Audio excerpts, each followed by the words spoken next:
ئەو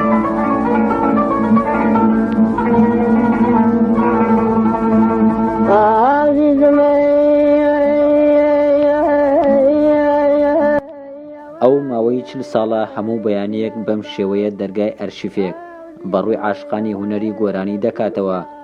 نیهاد محەممەد سەعید ناوێکی ناسراو بە هەموو گەرمیانیەکان، هەرکە ناوی ئەو دەهێنرێت ئەرشیفێکی گەورە و دەوڵەمەند لە گۆرانی دێتە پێشچاو.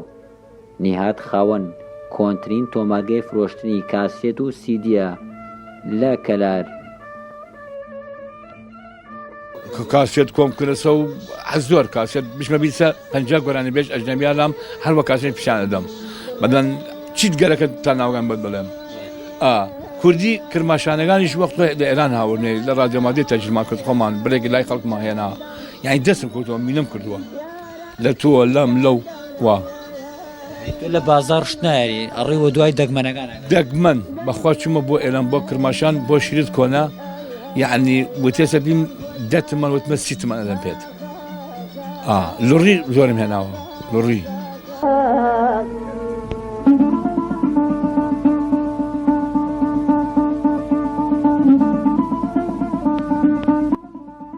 ئەم پیاوە بە جۆرێک تێکەڵی گۆرانی و میوزیک بووە، شارەزایی تەواوی لە هونەری ڕۆژەڵات و ڕۆژ ئاوایە.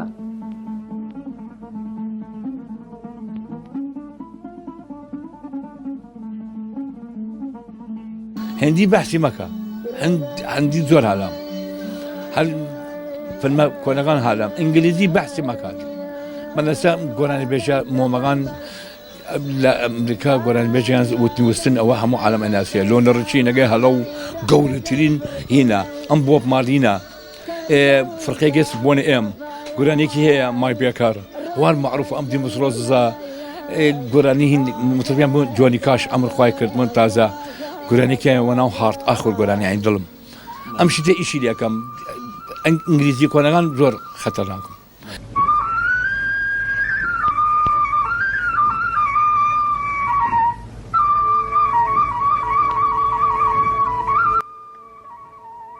ناوبانگی خۆی و تۆمارگەکەی تەنها لە سنووری گەرمیان قەتیس نەبووە، بگرە لە ڕۆژڵاتی کوردستان و ناوچەکانی دیکەی عێراق کڕیاری تایبەتی خۆی هەیە. من یعنی تحدای ئەکبەر تۆمارگاکەم شریت هەندی بە لە خەڵک بێژی منە گۆرانێتیەکەم لە زاخۆ تا بەسەڵە بێنێ چ تۆمارگاز خڕیان بکەن بارێ لەگەم. وەڵڵا ئێرانی هاتیە شریت دامەسەپی کرماشانی وتێت خۆ گوناحی مخۆ تەجلیاتمان هەیە لە کرماشان خانەی هونەر ئەم گۆرانەیە لەورە نییە لە لای تۆ هەیە ئەمە لەکوێ داوردە وتم وەڵڵا هەڵم گردووە منیشیان نامەسەی پەیام کردووە ئەم شتێدا.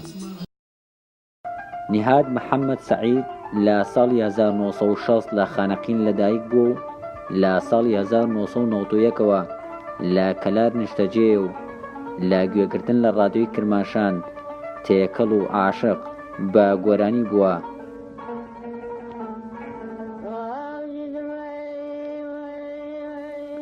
شاهۆ ئیبراهیم، گەلی کوردستان، کەلار.